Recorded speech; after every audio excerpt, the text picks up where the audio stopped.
Hello, and welcome back to another episode of School Daze, where we go behind the scenes with creators and get their creative process. And we also learn a few things in a tutorial. But today I have a special guest. We're here with my girl, Lola Méndez. Hey, girl, what's up? how, Hey, how are you doing? I'm doing well. How are you? Oh, I'm good. We're excited. I know you're dialing in from Punta del Este, Uruguay. So Yes, I am. how have things been like there on the ground, like with COVID? They're getting better. We've had less than 1,000 cases still to date in 3 months. We didn't have a mandatory quarantine, but people have really been observing isolation and wearing masks and being really careful. We're now being praised. Some people are calling us the New Zealand of Latin America. So I'm really proud of the way things have been handled here. But for those that are tuning in now, Lola, she's been describing, that she's now living in Uruguay. But Lola is a very accomplished freelance journalist. So she has bylines on like most magazines that you're going to pick up in lots of different sectors. So from sustainability to travel to entrepreneurship, and focusing really on people of color.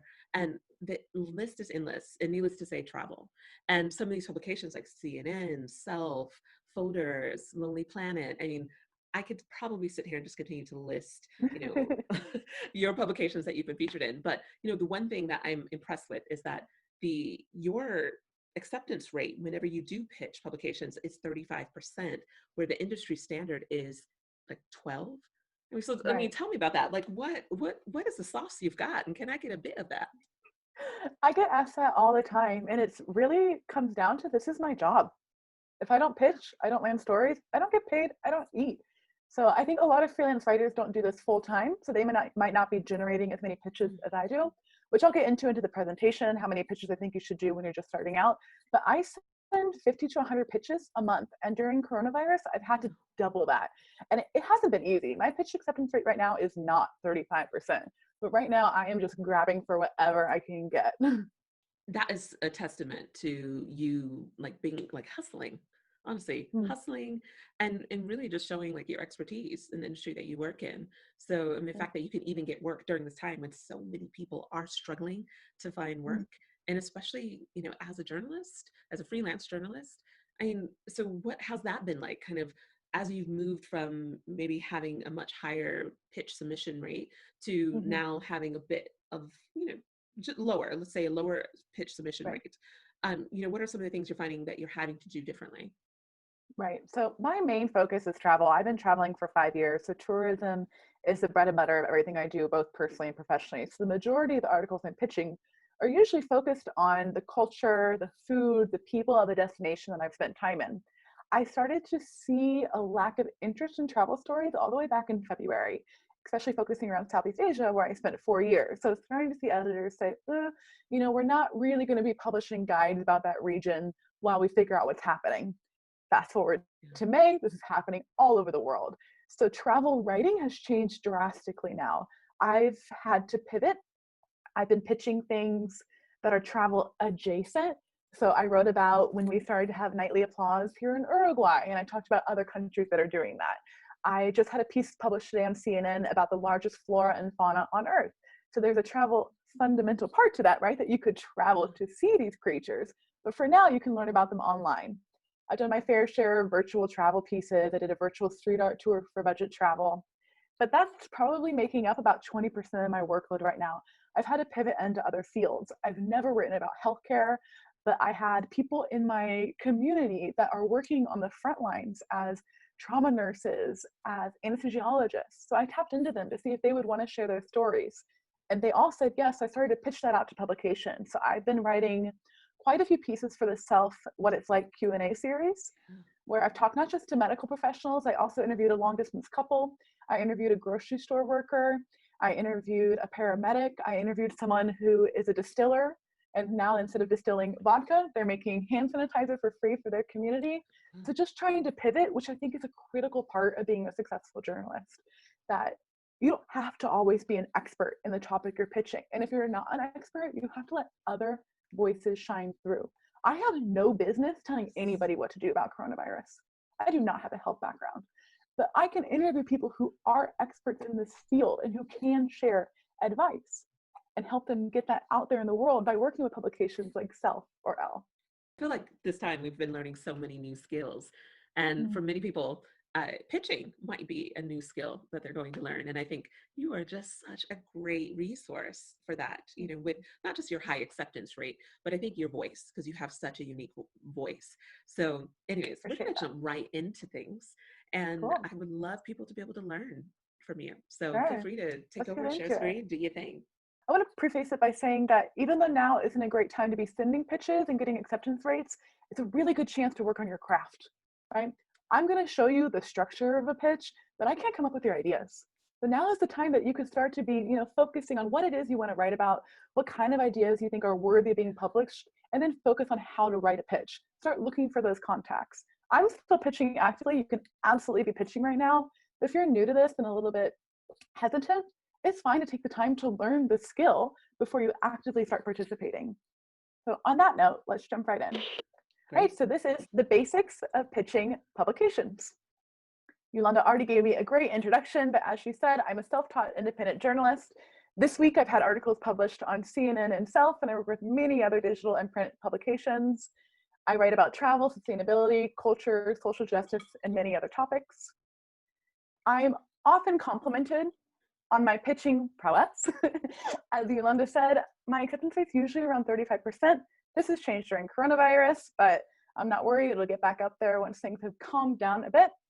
I usually send 50 to 100 pitches a month. About half of those are recycled ideas, meaning I've already sent the pitch to one publication, they've rejected it or not responded, and then I recycle it and send it to another publication. The other half are new ideas that I've developed that month with the initial publication in mind. If you're just getting into this, I recommend starting with 3 to 5 pitches a week.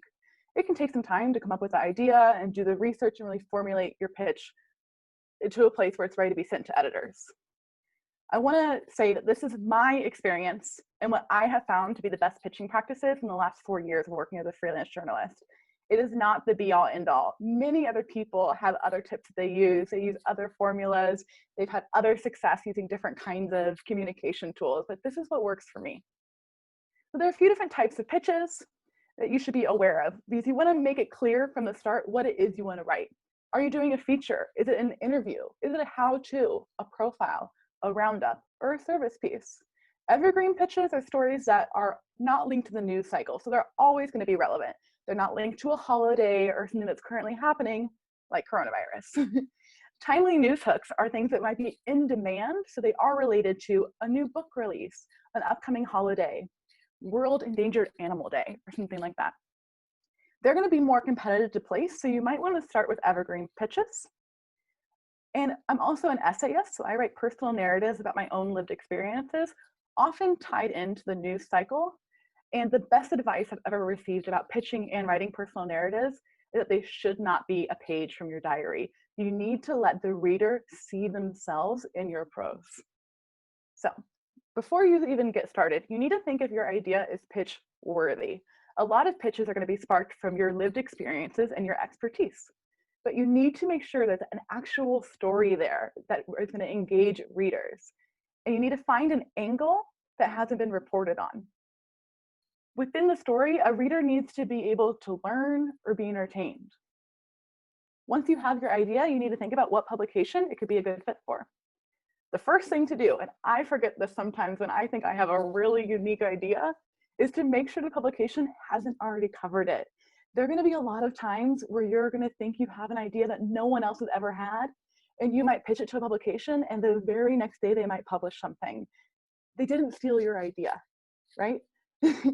It's very possible that other people are thinking of something similar. Now, let's say you have your topic in mind.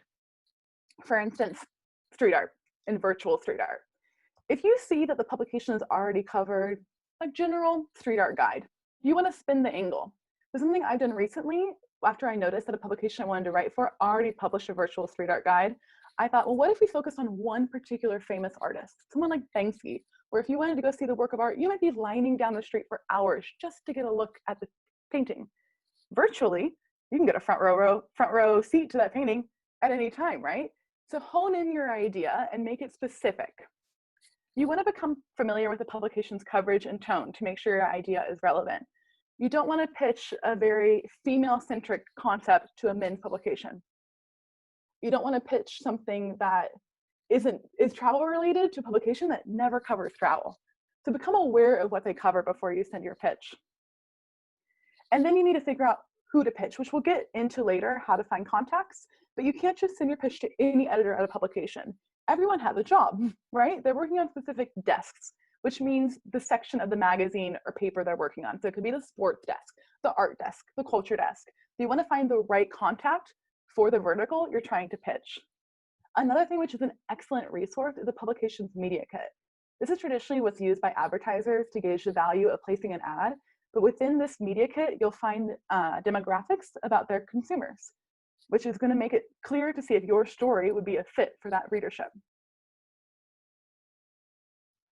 Along those lines, a lot of publications also publish style guides and pitching guides. You see these often on calls for pitches, or they might even be on the Contact Us page of a website. You want to read these very carefully because the editor is giving you a golden ticket to exactly what they're looking for and exactly the kind of correspondence they want to have with freelance writers.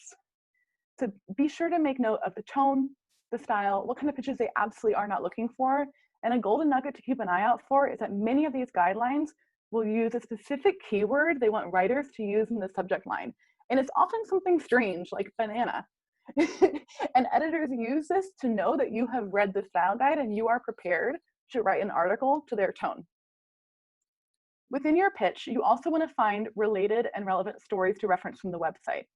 Everybody wants SEO, not just bloggers. So you want to be able to show that you can backlink to other posts from that publication that are relevant.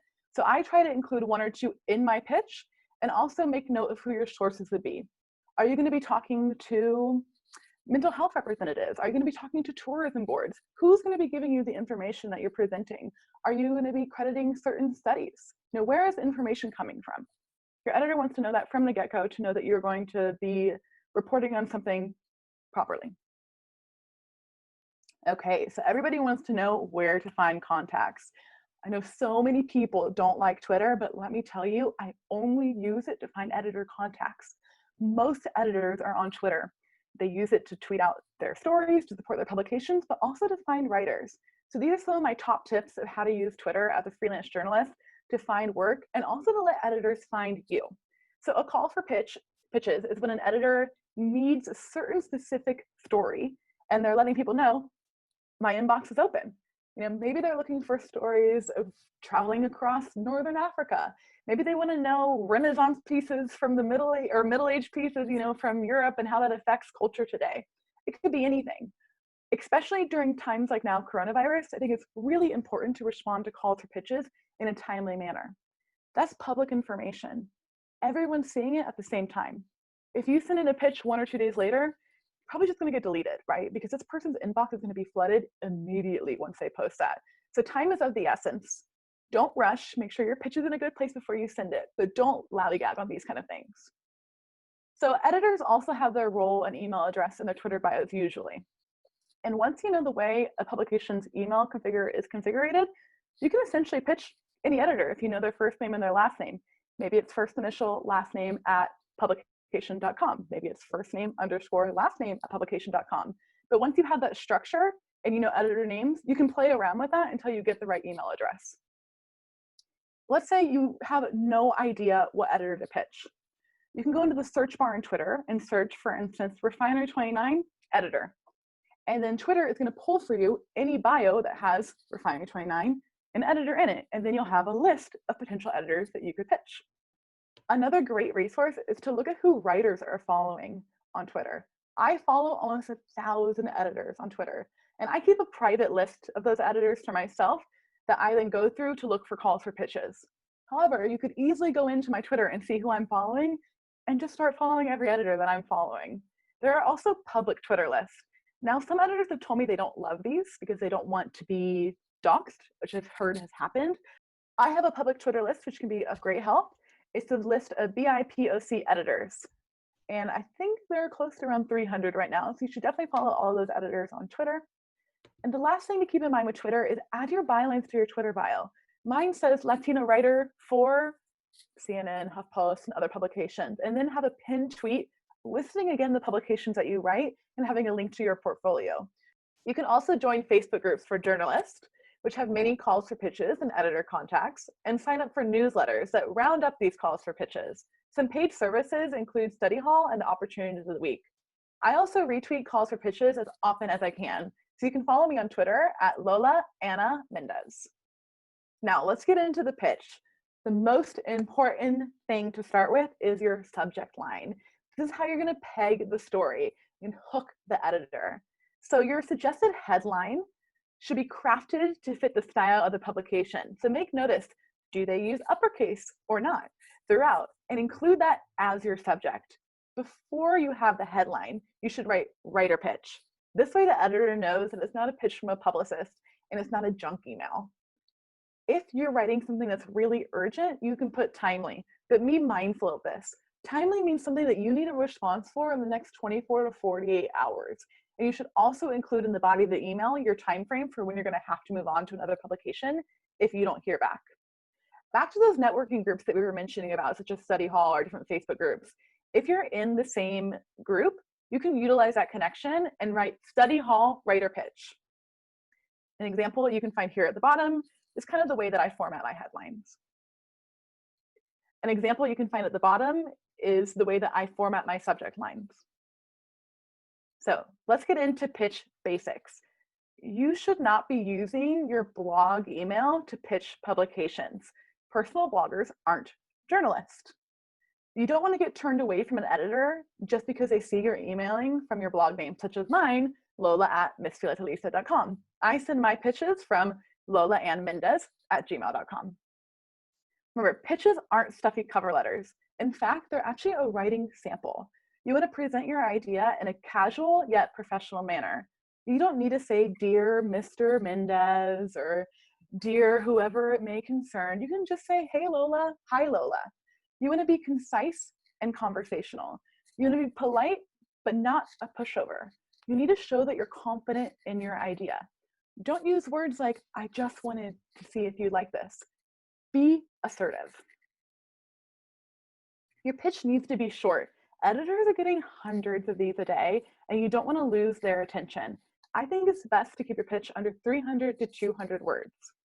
After you've written your pitch, you have to spell check it.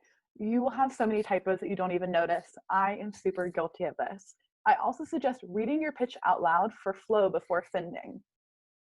Now, when it comes to formatting the pitch, in the first paragraph, you want to introduce the idea, right?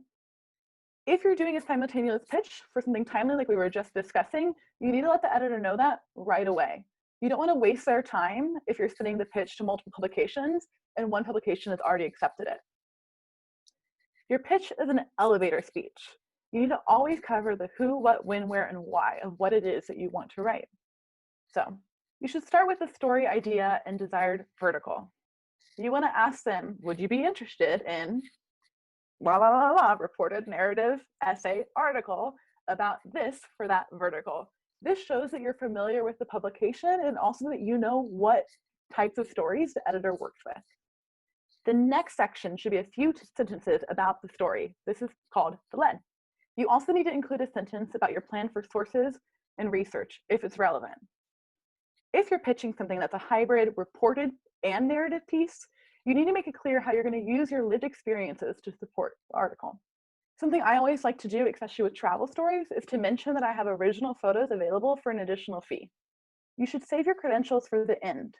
This is when you will show why you're the best writer for the story. You should include links, never attachments, to 3 relevant clips, your portfolio, and information on the beats you typically cover. I always say I'm a freelance writer with work published in, let's say, CNN, Reader's Digest, and Parade Magazine. My portfolio can be seen here, which is linked out. I usually write about culture, sustainability, social issues, etc. Your pitch is a sale, so you need to close it like one. Thank the editor for their time and their consideration, and leave a call for action. Something like, "I look forward to your feedback." And then your professional email signature is key. Again, what we were talking about before, you want the editor to be able to find your information easily. So I have underneath my name a link to my portfolio and all of my social media handles, my Skype, and my email. Okay, this isn't a big undertaking for a lot of writers, but you need to have a portfolio. You can use plenty of free resources such as Muckrack or Contently, where all you have to do is plug in the URL of your story and it populates it into a portfolio for you. Contently is also a great way to find editors because editors use it to look for writers. I personally use Muckrack, Contently, and Trav Media, as well as having my own personal portfolio. With Muckrack and Contently, you can organize them. I organize Muckrack by publication date, so I keep my most recent article at the top. But Contently, I organize it by my proudest clips. So I keep my print clips at the top and then my biggest publications at the top, because that's what I want an editor to see first. On my own portfolio website, I used my name, Lola Méndez.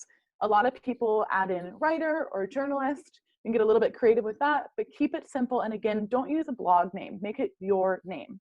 You want to be easily Googleable. On your portfolio, you should have an about page, which shares some information about who you are and what your experiences are. You can see an example of mine to the right of the screen here. And you want your contact details to be easy to find.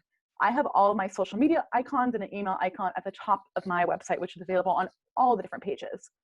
And then I have a drop down for each of my main beats, which highlights my top stories that talk about social justice, sustainability, tourism, health and wellness, food and drink, and also personal narratives. So you've sent the pitch, but you didn't hear back. Don't give up.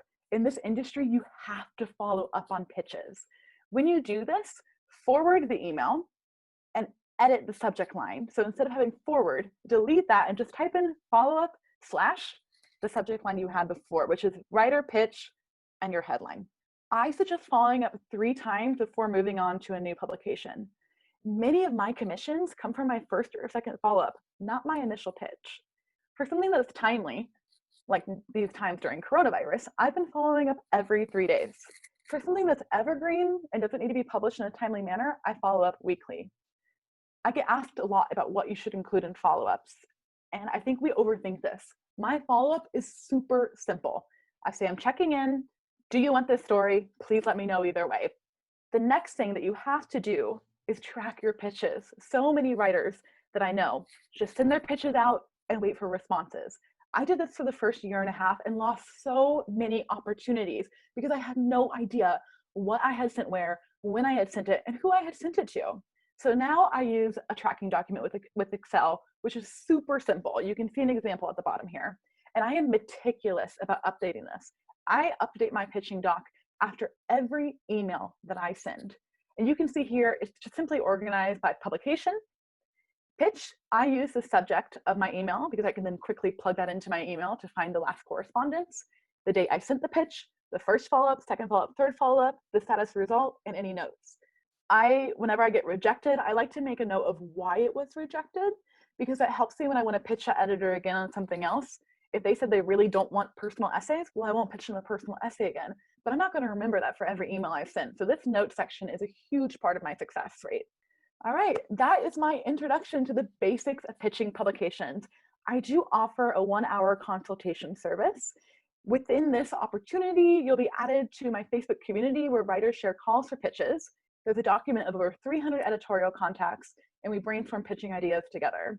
With this tool, I truly believe you can easily earn back the $200 you invested in the consultation service. Before we have our meeting, I will ask you to send drafts of 1 to 3 pitches for me to edit. So I will actually go through your pitches with you and edit them to show you the way that I would send that particular pitch. In addition, you can send 3 to 5 other ideas that you'd like to brainstorm for future pitches. If you're not ready to draft pitches, don't worry, we can take it from step 1 and I can share sample successful pitches with you before our call. Other things that we can discuss are pillars for accepting pitches. For instance, I have 5 pillars that I rely on before I say yes to an assignment. How to negotiate fair rates, which I'm extremely passionate about. Getting past rejection and seeing it as an opportunity. As they say, when one door closes, another door opens. Where to find sources, how to improve your pitches and crystallize your story ideas, and anything else that you might need to enhance your journalism career. So I hope to get to work with you soon. Oh my goodness, Lola, you were dropping gems, girl. So many things there. Like it was just, I love how you were straight to the point and you really got to the heart of the matter with lots of different takeaways. I think that the audience can really get. Okay, we get quite a few different people watching the program. So I'm sure those that are tuning in, you might be content creators or bloggers and aspiring to write in different publications. Lola, one thing you really did point out, like just specifically even with the email address, is making sure that you have separate identities, because For your sure. identity as a content creator, blogger, potentially, is quite different from that of a freelance journalist. And they, of course, they do like on our perspective from Omo and I, with the world that we work in, we'll get commissions from publications, but then we have completely separate work, as content creators working with brands. So Right. it is quite different. And sometimes those worlds do kind of get mixed and muddled a bit. But I like that you really did focus on trying to separate those, especially Right. when it comes to talking to editors and establishing those relationships. Why do you feel like that is so important? The major difference between blogging and journalism is that when you have a personal blog, it's your voice and your tone and your experiences with the style that you want. When you're writing for a publication, you have to adhere to the way they want the story to be told. So I'm using like 25 different tones and voices any given week, right? Of course, if a publication reaches out to you through your blog email, they're contacting you because they want your voice and your story, right? And they'll let you know how you need to tailor that to be a fit for their audience. But if you're sending a cold pitch, an editor might assume, oh, this person's a blogger. They have no idea how to change their voice to fit my publication. So you want to skip that. You don't want to have to go through that and lose an opportunity because of an assumption that someone might be making. That is the key reason why I suggest it. I'm a blogger and journalist myself. Love bloggers. I'm not hating on bloggers in any kind of way, but they are different fields. And I think it's so important to recognize that, in terms of those that might necessarily not be writing, but they might be photojournalists or they might be video journalists. Would you Mhm. say that the pitch would be quite different, or would there be any major changes in the type of format that you would have? I do sell photos often to go with my stories, but I haven't ever pitched something that's just a straight photo essay, but I have seen calls for pitches specifically for that. I would think you would probably want to include a link to a contact sheet, small, low res icons of the photos you want to be including. You never want to send anyone your high res photos until you have a contract because you never know how they might misuse those, right? But I think within pitching guidelines, there'll be specific requests for photo essays. I see that a lot. Like I know Nat Geo, they do photo essays. I know CNN Travel is really interested in getting more video essays. So I would pay attention to the way they want to receive pitches and you'll learn from it. I mean, I've learned how to craft a pitch after 4 years of sending some really crappy pitches, and so your first pitch isn't going to be great unless you really pay attention to guidelines like this and really hone in on your craft.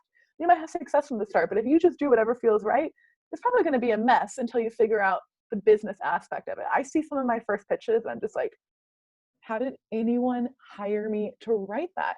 And I'm always learning. I have some friends that will edit pitches for me still, especially if I'm sending a pitch to an editor they work with often and they know the way that editor likes to communicate, they might have some small changes that could land me that assignment, It's always a learning process, as in everything in life.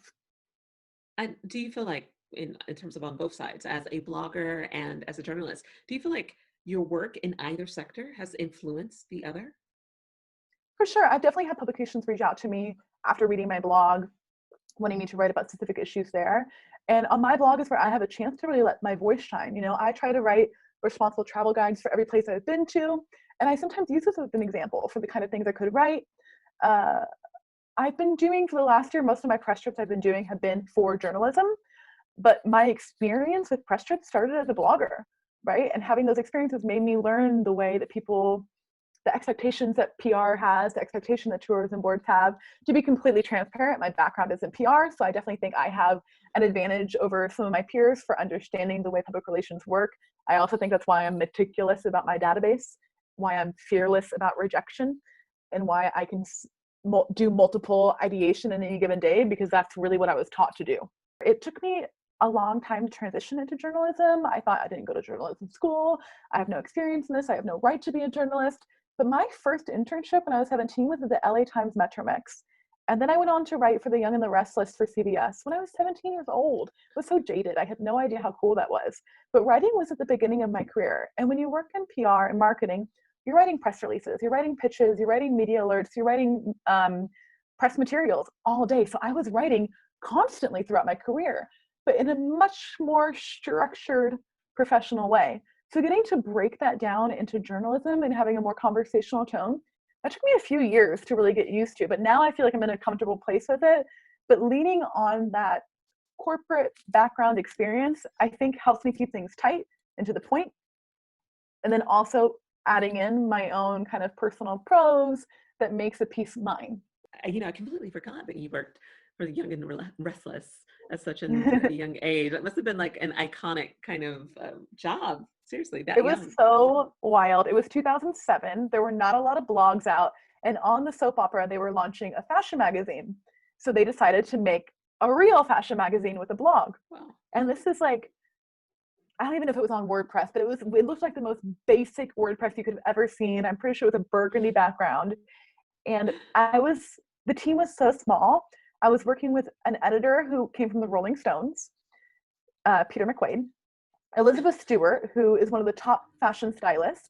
And at the time, her assistant was George Katsiopoulos, who now has his own show on E! News. So it was the three of them and me, who was 17 years old from Kansas. I had no business being there, but I loved fashion. I was in fashion school. And I think that kind of that naive and that hunger for it is what landed me there. And that was actually a paid internship, which was like unheard of in 2007. And our first cover shoot was with Katy Perry. The day I Kissed the Girl went #1 on Top 40. And I remember I had to go to the Chanel store to get a different dress she wanted to wear. And it was just all so surreal. And I'm super glad to be out of fashion and celebrity. But, I have to give thanks and praise those experiences because they all led to where I am today. That is an incredible story. I love it. I love it. So many great memories. And even though you don't necessarily work in fashion, quote unquote, now, I think all of that experience has, it's just really impacted you in such a unique way. That mentality of leaning into your lived experiences is so important. And that's how I became a travel writer. So I had been traveling for probably a year and a half. And for the first year and a half, I was teaching English in Spain, which I regret. And I don't think anybody should be an English teacher if they do not have an education in teaching. And I was doing some PR stuff on the side. It was really difficult to be in Spain doing PR for people in the US. I couldn't meet with editors on a different time zone. And I was focusing on charities and sustainable products, and it just wasn't working out. And I stepped away from it. And then I was in a Facebook group, and this girl, her name is Alex from Travel Fashion Girl, was like, I'm looking for writers to write packing guides for different cities. And I was like, oh, well, I've been to all those cities. Yeah. I worked in fashion. I packed to go to those places. So I can do this. And I sent in probably like a long cover letter and a resume as if I was applying for a job, not a freelance writer.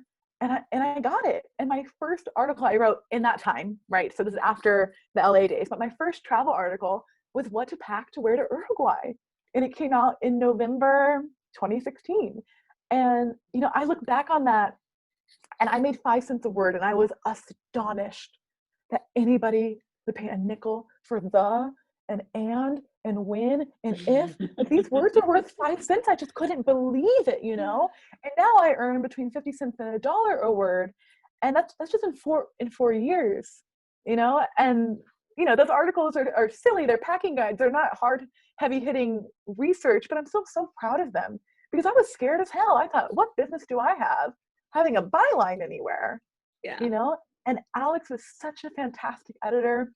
And she edited in a way where I could see the changes she made. She was constantly encouraging. She would let me know when she saw my work was improving. She would let me know where I needed to work harder. And from there, I got the encouragement to start reaching out to other publications, and the rest is really, really history. And then through joining different Facebook groups or connecting with other writers on Twitter, I started to find out what fair rates are and what I should be getting paid. And that, $40 an article for an article that took you hours of research to write isn't really fair, and that you have to advocate for yourself. And as a Latina, something I'm always thinking about is that for every dollar a white man makes, I make 53 cents. So I negotiate like a mediocre white dude, which I think is advice we could all take. Yes. Be assertive, be confident. If you're sending out a pitch it means you are confident in the idea and you believe it's a fit for that publication, and you believe it's a story that needs to be written and read. One thing that I noticed when we started like writing for publications was not having a strong enough understanding of the different terms in the journalism world. And I felt like that is super important to understand as well, and knowing different terms. So just really quickly, like what are your top, would you say top 5 terms, that you would, they would say like, hey, this is what you, like things like byline in the very beginning, I felt like was understanding like what that meant. For sure. Sub editor, like understanding like different roles and, all these things. So, I mean, what are your top 5? I'm right there with you. Like I said, I'm completely self-taught and I didn't go to journalism school. So in the beginning, I was Googling like, what is a graph, which is GRAF? Why isn't it paragraph? What is a nut graph? What is a lead? What is a byline? So I utilize Google a lot. And honestly, sometimes I still do. I wouldn't say my understanding of these things are perfect, but a byline is your name being credited with the article, right? So it's normally headline, byline, Lola Méndez. Okay. A pitch, I think we've gotten pretty deep into, we can understand that. Your headline is what the title of the article would be. That it's really important to remember that most of the time, the final headline was not written by the journalist. It's often the publication that comes up with that. So I've had many articles come out where the headline was like cringeworthy to me. And I just want to put that out there, that it's not always the freelance writer who came up with it. Graph, like I said, is paragraph. Nut graph is kind of the introductory paragraph. That's what hooks the reader, right? That's your elevator speech. That's your 15 seconds to say, this is what the story is all about. And the lead, I believe, could be wrong, is like the first sentence. How some articles, they have the headline, the byline, and there's like one sentence. That's the lead. So that really is summarizing it in like 70 letters, not a whole paragraph. Those are great. Oh, TK. You'll see TK a lot in here. That means to come, which is TK, not TC. But it basically means like you're going to fill it in later, right? So where I put publication XX or TK, that's where you would fill in CNN, Reader's Digest, Teen Vogue, whatever that may be. Good ones. Really, really good ones. So guys, I hope you were taking notes as you were watching. Those are some really great ones. Lola, as we close out here, I know that you mentioned that you've partnered with a charity, because we are encouraging those that have learned, from this particular session, that they either would donate to any charity partner that you might definitely advocate for, or on the other side of it is, if you love this creator, feel free to also Venmo, PayPal, all that jazz. And we're going to list all of that in the details below. But if you did partner with a charity, feel free to tell us a little bit more about that. I really love the International Women's Media Foundation. It's a great resource. And they've been giving out grants to female journalists around the world who are struggling during coronavirus. So it's IWMF.org. And I sent Yolanda a link to the donation page, which I'm sure she'll be including here. So you can make a donation directly to support other female journalists. I just want to thank everyone for joining us on this session of School Daze. Just make sure you tune in next week. We have a incredible session coming up. It's going to be good. No, but we just want you to come back and join us. And again, thank you so much, Lola. It's been such a pleasure having you. Thank you for having me. This was so much fun, and I hope it can be really a good, useful tool for some people who want to get into pitching. Thank you to everyone for joining us on this episode of School Daze, where we go behind the scenes with creators and learn more about their creative process and learn a thing or two through the tutorials. We'll see you next week. Bye. Bye-bye.